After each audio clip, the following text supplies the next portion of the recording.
Vous n'imaginez pas à quel point un vendredi après-midi ordinaire s'est transformé en l'une des conversations les plus enrichissantes de ma vie. Tout a commencé par moi, à moitié endormi sur le canapé, le bourdonnement du ventilateur au plafond au-dessus de ma tête, et s'est terminé par une question discrète de mon fils qui a tout changé entre nous. Avant de commencer, je suis curieuse. D'où me regardez-vous?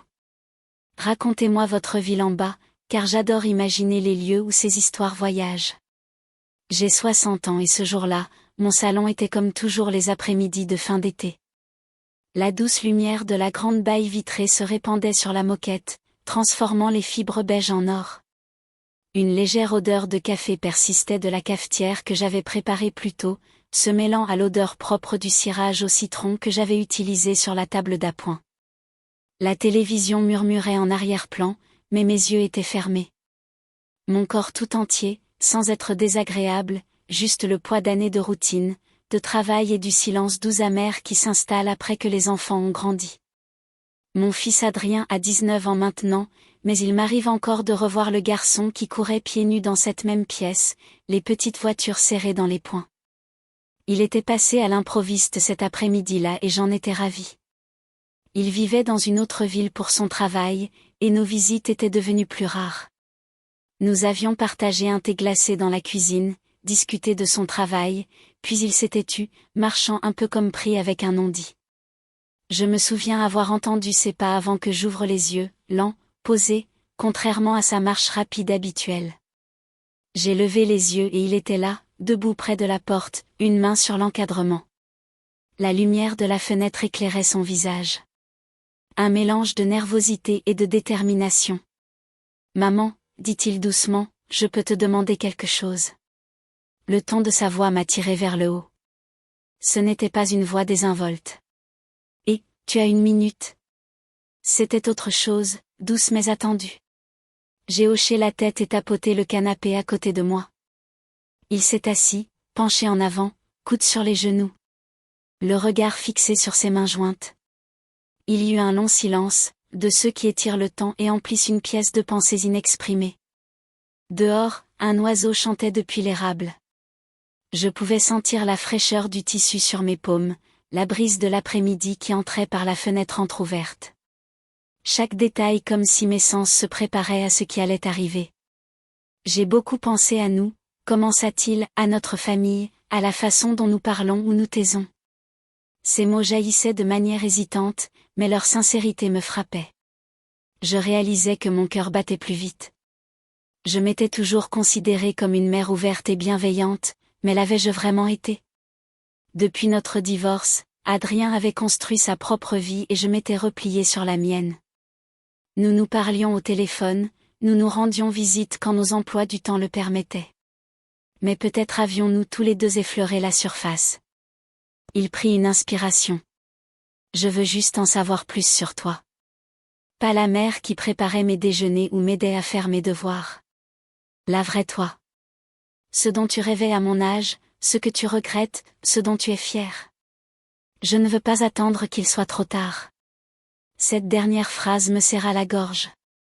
J'ai vu en un éclair ma propre mère partie depuis plus de décennies. Combien de questions avais-je laissées sans réponse? Combien d'histoires étaient mortes avec elle? J'ai tendu la main et posé la mienne sur la sienne. Le contact était simple mais il franchissait l'autre côté d'un pont qui nous attendait. Adrien, ai-je murmuré, il y a tant de choses que je ne t'ai jamais dites. Nous sommes restés assis ainsi un moment. Ma main couvrant la sienne, tous deux fixant la lumière qui se déplaçait sur le tapis. Ce n'était ni dramatique ni bruyant. C'était léger, tendre et plein de possibilités. Je sentais les murs entre nous s'adoucir. Des années de non-dit prenaient la place à quelque chose de plus profond. Puis, lentement, j'ai commencé à parler. Je lui ai parlé de la jeune fille que j'étais à 20 ans, des rêves de voyage que j'avais nourris, de la poésie que j'écrivais, des doutes que j'avais cachés derrière un sourire éclatant. Je lui ai avoué que parfois, même maintenant, je me demande quelle route je n'avais pas empruntée. Son regard restait fixé sur moi, sérieux, absorbant chaque mot. Tandis que je parlais, le salon semblait se transformer. Les meubles familiers, les photos de famille au mur, même le faible tic-tac de l'horloge s'atténuait, faisant de ma voix douce une conversation avec une amie de confiance plutôt qu'une conférence ou une histoire racontée à un enfant. Et puis Adrien a commencé à partager ses peurs, ses espoirs, ses incertitudes quant à l'avenir. Ce n'était pas un de ces moments mémorables où tout se résout. C'était brut, étrange et réel, mais aussi étrangement réconfortant. Nous étions encore assis côte à côte tandis que le soleil se couchait et que les ombres s'allongeaient au sol. Je réalisais combien cela faisait longtemps que nous n'avions pas passé de temps seuls ensemble sans téléphone ni distraction. Avec le recul, cet après-midi marquait le premier chapitre de quelque chose de nouveau entre nous. Nous n'avions pas tout résolu. Nous avions ouvert une porte dans ce salon silencieux avec l'écho des ventilateurs de plafond au-dessus de nous. Nous avons vraiment commencé à nous voir non seulement comme mère et fils, mais comme deux personnes qui se racontent des histoires. Quelques jours après cet après-midi, c'était comme si un changement discret s'était produit dans l'air entre Adrien et moi. Nos appels téléphoniques, longs, nos textos. Alors, quand il a proposé de venir le week-end prochain pour m'aider à vider les vieux cartons du grenier, j'ai dit oui sans hésiter.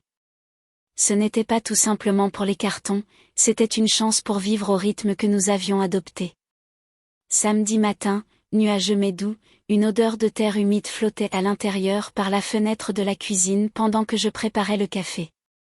Je me souviens du café debout, la cuillère de sucre dans ma tasse et le bruit de sa voiture qui arrivait.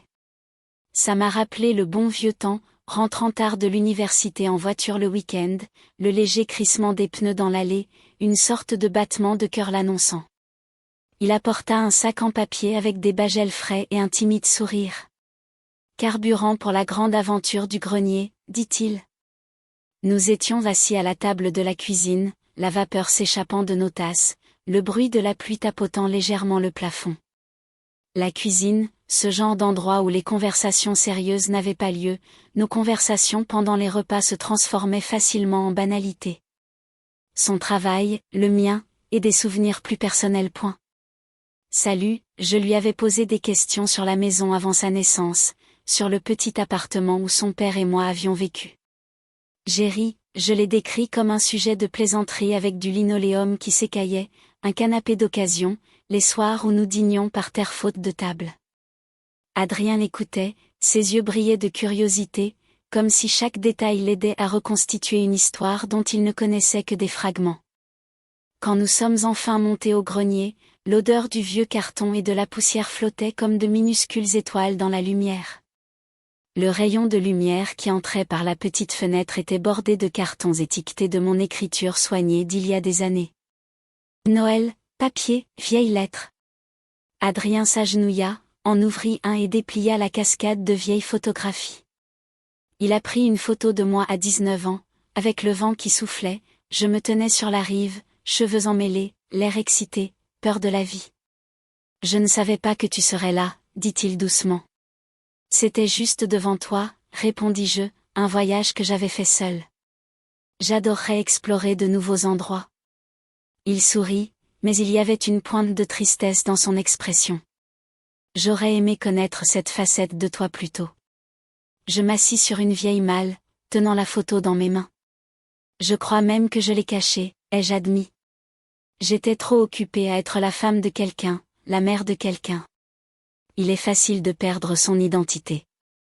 Nous avons travaillé en silence pendant un moment. Le tri, le bruissement des papiers et des cartons qui bougent, rien que du bruit. De temps en temps, Adrien prenait quelque chose, une tasse en céramique que j'avais peinte à l'université, un talon de billets de concert, et je racontais son histoire. Chaque objet était un morceau de moi. La femme que j'étais là et elle partageaient comme si on posait des pièces de puzzle par terre entre nous. À un moment, Adrien s'est redressé sur ses talons et m'a regardé. C'est étrange, a-t-il dit, de te rencontrer pour la première fois. Pas seulement comme ma mère, mais comme une personne à part entière. Ces mots m'ont touché directement. Mon cœur devint soudain un grenier poussiéreux, et donc une chapelle de souvenirs, un lieu où nous accomplissions un rituel silencieux de découverte et de pardon. Je tendis la main et lui tapotai l'épaule. Je veux ça, dis-je. Je veux que tu apprennes à me connaître et je veux te connaître. Pas seulement les choses superficielles, mais qui nous sommes vraiment? Il hocha la tête, les yeux légèrement humides. Alors, faisons-le. Pas seulement aujourd'hui. Parlons jusqu'au bout du temps que nous ayons, jusqu'à ce que l'extérieur s'arrête. Nous avons descendu les cartons vides ensemble, riant de la légèreté du grenier libéré.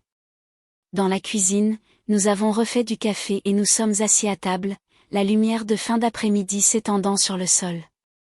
Il n'y avait aucune hâte de combler le silence. Il avait gagné. En regardant Adrien bercer sa tasse, j'ai réalisé que la question qu'il m'avait posée une semaine plus tôt avait été comme une clé qui tournait dans une serrure. Nous franchissions une porte ouvrant une nouvelle ère de notre relation fondée sur l'honnêteté, la curiosité et le respect mutuel. Je ne savais pas exactement où cela nous mènerait, mais pour la première fois depuis des années, j'étais optimiste quant à la suite. Après ce week-end au grenier, nos conversations se sont approfondies d'une manière qui m'a surprise. Adrien avait toujours été attentionné, mais il existait désormais une entente tacite entre nous, un espace partagé où nous pouvions explorer nos souvenirs, nos doutes sans crainte d'être jugés. C'était subtil au début, des textos qui s'attardaient plus que nécessaire, des appels qui se prolongeaient jusqu'au soir. Mais c'est vite devenu un rythme réconfortant, un rythme qui me manquait profondément. Je n'avais pas réalisé qu'il me manquait. Un après-midi, j'étais assise dans le salon, la fenêtre entr'ouverte et le parfum des fleurs du jardin flottait. J'avais un livre sur les genoux, mais mon attention était ailleurs, oscillant entre le doux bruissement des feuilles et le bourdonnement d'une tondeuse à gazon au loin. C'est alors qu'Adrien apparut à la porte, un petit sac en papier à la main. « J'ai pensé que tu aimerais une petite douceur », dit-il en entrant et en posant le sac sur la table basse. L'arôme des pâtisseries fraîches emplissait la pièce, se mêlant à la senteur persistante de ma bougie parfumée à la lavande. Il s'affala dans le fauteuil en face de moi, l'air mi-hésitant, mi-impatient. Je réfléchissais, commença-t-il, à nos conversations, à tout ce que tu as partagé. Il marqua une pause comme s'il choisissait soigneusement ses mots. J'ai aussi réalisé des choses sur moi, des choses que je ne me suis pas vraiment avouées, même à moi-même. Je posai le livre et me penchai en avant, lui accordant toute mon attention. Il y avait une vulnérabilité dans sa voix qui me fit. « Vas-y, dis-je doucement. » Il hésita, puis soupira. J'étais tellement concentrée sur ma carrière, ma vie en ville que j'ai ignoré des parties de moi-même, des parties qui me font peur ou que je ne comprends pas. Et te voir te parler m'a donné envie de les affronter. L'honnêteté de ces mots m'a prise au dépourvu. J'ai réalisé que pendant que je me redécouvrais, il découvrait une nouvelle version de lui-même. « Je suis fière de toi, Adrien, dis-je doucement. Il faut du courage pour se regarder ainsi. » Il sourit, mais son sourire était teinté d'une douce amertume. « C'est plus facile quand quelqu'un d'autre est prêt à te voir, quelqu'un en qui tu as confiance. » Son regard croisa le mien et pendant un instant, la pièce sembla suspendue dans un silence fragile et précieux. Nous avons parlé pendant des heures ce soir-là, nous plongeant dans nos souvenirs d'enfance, nos rêves, nos regrets. J'ai partagé des histoires dont je n'avais jamais parlé à personne. Comment j'avais un jour envisagé de déménager dans un autre état pour prendre un nouveau départ. Les peurs qui m'avaient freiné, les moments qui m'avaient façonné d'une manière que je commençais seulement à comprendre. Adrien m'écoutait avec une attention constante, parfois hochant la tête ou me serrant la main, me faisant savoir qu'il était pleinement présent. À un moment, il s'est adossé à sa chaise, le regard perdu dans le vide. « Maman, dit-il doucement, je n'avais jamais réalisé à quel point ta vie se cachait derrière les tâches quotidiennes, les corvées, la routine, les responsabilités. Je pensais simplement que c'était tout. Mais te voir maintenant, te voir tel que tu es vraiment, c'est inspirant. » Ces mots m'ont laissé sans voix. Ils ont répandu en moi ce que je n'avais pas fait depuis des années. Ce n'était pas seulement de la fierté ou de l'amour, c'était quelque chose de plus profond, un sentiment de connexion qui transcendait les mots. J'ai réalisé que notre relation avait fondamentalement changé. Nous n'étions plus seulement mère et fils. Nous étions des compagnons de compréhension, témoins de nos vérités respectives. Plus tard, alors que le soleil disparaissait à l'horizon et que le salon s'emplissait de la douce lueur du crépuscule, Adrien s'est approché et a posé sa main sur la mienne. Le contact était simple, mais il portait une promesse tacite d'ouverture, de respect et de vulnérabilité partagée. Dans ce moment de silence, j'ai compris quelque chose d'essentiel, ce ne sont pas les grands gestes ou les révélations spectaculaires. C'est dans les échanges doux, les conversations, que s'épanouit. Alors que la nuit tombait, Adrien est parti avec une douce étreinte, un « merci maman » discret. Je l'ai observé avec un profond désir et un profond contentement. La maison était différente après, comme si elle avait absorbé une partie de la confiance et de l'amour que nous avions partagé. Je suis restée assise près de la fenêtre un long moment, repensant à la façon dont une simple question posée des mois auparavant nous avait conduite ici. Comment la simple curiosité et le courage de dire la vérité avaient ouvert une porte qui ne se fermerait jamais. Et dans ce silence, j'ai réalisé que le voyage n'était pas terminé. Nous étions encore en train de découvrir, d'apprendre, de grandir ensemble. Mais pour la première fois depuis longtemps, j'avais une certitude inébranlable. Quoi qu'il advienne, nous l'affronterions côte à côte avec honnêteté, respect et un amour profond et durable qui nous attendait depuis toujours. Les semaines suivantes s'installèrent dans un rythme tranquille, celui qui procure un sentiment de paix dont on ne se rend compte qu'une fois qu'il est là. Adrien rentrait à la maison pour de courtes visites plus fréquentes et nous nous retrouvions à nous attarder dans le salon, dans la cuisine, dans le jardin, partageant des moments à la fois ordinaires et profonds. Il ne s'agissait pas de remplir chaque seconde de conversation. Il s'agissait de présence, d'être pleinement conscient de l'existence de l'autre et de la confiance tacite qui s'était instaurée entre nous. Un après-midi, j'étais assise près de la fenêtre, le soleil pénétrant à travers la vitre et éclairant les pages éparses d'un carnet où j'avais commencé à noter les souvenirs que je voulais partager avec lui. L'air sentait légèrement le jasmin venu de la vigne et une légère brise faisait flotter les rideaux. Adrien entra, portant 2 tasses de thé et en posa une à côté de moi. « J'ai pensé que tu aurais besoin d'une pause », dit-il en souriant. Je pris la tasse dans mes mains. Il y avait une certaine sérénité dans ce simple geste, une certaine conscience que ces petits gestes étaient aussi importants qu'une longue conversation. Nous restâmes assis en silence un moment, écoutant le léger bourdonnement de la vie extérieure, l'aboiement lointain d'un chien, le doux bruissement des feuilles, le chant occasionnel d'un oiseau. C'était réconfortant, apaisant. Je réalisais que ces moments de calme m'apprenaient quelque chose de nouveau. La connexion ne se fait pas toujours par les mots. Parfois, il s'agit simplement de partager le même espace. Et puis, comme attiré par l'instant, Adrien prit la parole. « Maman, est-ce que tu penses parfois à quel point nous avons changé tous les deux ?» Sa voix était douce, pensive, presque hésitante. Tout le temps, ai-je admis. Mais ce ne sont pas seulement les changements eux-mêmes. Il s'agit de les remarquer, de les comprendre et d'en tirer des leçons. C'est ce qui compte. Il hocha la tête, le regard fixe, comme si on m'avait donné une seconde chance de vraiment te connaître. Et ce faisant, j'apprends à mieux me connaître moi-même. Je ne m'y attendais pas, mais j'en suis reconnaissant. La gratitude, simple, profonde, sans sentimentalité, m'a submergé. J'ai tendu la main par-dessus la table et je l'ai prise. Adrien, de la même manière. La vie nous réserve tant d'obstacles et on se laisse prendre par la routine de la survie. Mais ça, c'est autre chose. C'est comme découvrir une pièce cachée dans une maison qu'on croyait connaître par cœur. Il sourit de ce sourire qui lui montait aux yeux et adoucissait toute son expression. Exactement. Plus tard, alors que nous nous dirigions vers le jardin, l'air était plus frais, chargé d'un parfum de terre et de nuit, des fleurs épanouies. Nous avons flâné parmi les hortensias et les roses, nous arrêtant pour admirer le délicat déploiement des pétales. J'ai remarqué la façon dont sa main effleurait la mienne, non pas intentionnellement ni dans un geste théâtral, mais naturellement, confortablement. Debout devant le soleil couchant, j'ai réalisé combien ces moments étaient rares et précieux. Le lien que nous avions construit ne pouvait être ni précipité ni forcé. Il s'était développé lentement, patiemment grâce à l'honnêteté, à la vulnérabilité partagée et au désir d'écouter et d'être entendu. Il était ancré dans la confiance et le respect, dans la compréhension mutuelle. Adrien, son visage s'illuminait des derniers rayons du soleil.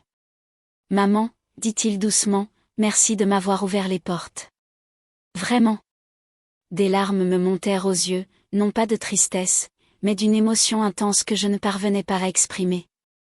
Merci de me le demander, répondis-je, d'avoir eu le courage de me le demander. Cette simple question change tout.